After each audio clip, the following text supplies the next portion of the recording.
Hi guys! Hi mga ka-reels! Ito ang aming ulam for today. Tara! Bago ang lahat, happy birthday sa daddy ko. Ito ang handa niya. Although itong natanghalian, ito lang fish yung kinain niya kasi hindi siya pwede sa seafood dahil mataas sa uric yun. Yung seafood pa naman namin, merong alibasag, tahong, at saka hipon. Ayan si daddy, happy birthday daddy, and may corn. Alam niyo, sarap ng sauce niya eh. And then nung gabi, yan, pwede nang nakakain na si daddy niyan. Itong chicken, Jollibee, and then Jollibee spaghetti. Thank you nga pala sa nag-sponsor sa birthday na daddy ko, sa tito ko, sa from mother side, and then yung tita ko from States na kapatid ni daddy. Yan. Thank you po, nag-enjoy po siya sa pagkain. Thank you sa pag-sponsor ng pagkain.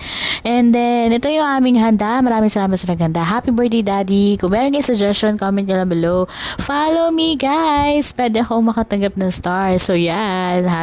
Jollibee ang aming spaghetti yan. Kakain siya ng chicken talaga. And then, a little part lang ng spaghetti kasi